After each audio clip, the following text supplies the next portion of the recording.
தமிழக அரசியல் இதுவரைக்கும் இல்லாத அளவுக்கு உச்சகட்ட பரபரப்புல சிக்கியிருக்கு. தமிழக வெற்றி கழகத்துடைய தலைவர் விஜய் கிண்டி ஆளுநர் மாளிகையில ஆளுநர் RV ஆர்லேக்கரை 2 முறை சந்திச்சு ஆட்சி அமைக்க உரிமை கோரினார். தமிழகத்துல தனிப்பெரும் கட்சியா தாவேகா உருவெடுத்திருக்க நிலையில தான் விஜய் முதல்வரா பதவியேற்பாரா என்று எதிர்பார்க்கப்பட்ட நிலையில அவர் செஞ்ச ஒரு சின்ன விஷயத்தினாலையும் மிகப்பெரிய தவறாகி அவருக்கு பெரும் தடையா மாறியிருக்கு. சட்டப்படி ஒரு மாநிலத்துல எந்த கட்சிக்கும் முழு பெரும்பான்மை கிடைக்காத பட்சத்துல ஆளுநர் அந்த சபையின் தனிப்பெரும் கட்சியை ஆட்சி அமைக்க கூப்பிடுங்கிறது தான் மரபு.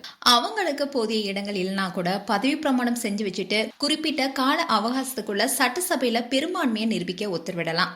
தற்போதைய நிலவரப்படி விஜயோடைய தாவேகா 108 இடங்கள்ல இருந்து 1 குறைந்து 107 இடங்கள்ல தனிப்பெரும் கட்சியா இருக்கு. அதனால விஜய் எந்த ஆதரவு கடிதமும் தராம நாங்க தான் தனிப்பெரும் கட்சி, எங்களை ஆட்சி அமைக்க அலையுங்கன்னு மட்டும் கோரிக்கை வச்சிருந்தா ஆளுநர் அவரை அழைப்பதில் எந்த சட்ட சிக்கலுமே ஏற்பட்டிருக்காது. ஆனா அவசரத்துல விஜய் ஒரு தவறு செய்திருப்பதா அரசியல் நோக்கர்கள் சொல்றாங்க. ஆளுநரை சந்திச்சப்போ விஜய் தன்னுடைய 107 எம்எல்ஏக்களுடைய ஆதரவுடன் காங்கிரஸ் கட்சியுடைய 5 எம்எல்ஏக்களுடைய ஆதரவு கடிதத்தையும் இணைத்து மொத்தம் 112 பேருடைய ஆதரவு தனக்கு இருப்பதா கடிதம் கொடுத்திருக்காரு. இங்கதான் சிக்கலே ஆரம்பமானுச்சு. ஒருவேளை விஜய் ஆதரவு கடிதமே தராம இருந்திருந்தா ஆளுநர் அவரை தனிப்பெரும் கட்சி தலைவரா பார்த்திருப்பாரு. ஆனா விஜய் தானாகவே முன் வந்து கூட்டணி கணக்கு காட்டியதுனாலதான் ஏன் 118 வரலன்ற கேள்வியை ஆளுநர் எழுப்ப வழிவகை செஞ்சிருக்கு.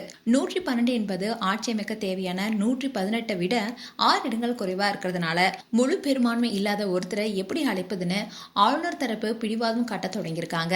விஜய் சமர்ப்பித்த கடிதத்திலேயே 118 இடங்கள் இல்லைங்கிறது உறுதியாகிருச்சு. இதனாலதான் பெரும்பான்மை இருந்தால் மட்டுமே அழைக்க முடியும்னு அவர் தரப்புலையும் கூறப்படுது. இது தொடர்பா அவர் டெல்லியில இருக்கிற சட்ட வல்லுநர்கள் கிட்ட தீவிர ஆலோசனையில் ஈடுபட்டிருக்காரு. இந்த 6 இடங்கள் குறைந்ததுனாலதான் ஆட்சி பீடத்துல அமர வேண்டிய விஜய் இப்போ இக்கட்டான சூழலுக்கு தள்ளப்பட்டிருக்காரு. இப்போ விசிக, CPM போன்ற கட்சிகளின் பக்கம் தாவேகா தன்னுடைய பார்வையை திருப்பியிருக்காங்க. இந்த கட்சியுடைய ஆதரவு கிடைச்சா மட்டுமே 118 என்ற எண்ணம் தொட முடியும். அதே சமயம் இந்த கட்சி விஜய்க்கு ஆதரவு கொடுப்பாங்களா? அதே சமயம் தாவேகாவை தவறா வழிநடத்தியது யார் என்ற கேள்வி எழுந்திருக்கு. இந்த விவாதம் தான் இப்போ காடுதை போல பரவிட்டு வருது.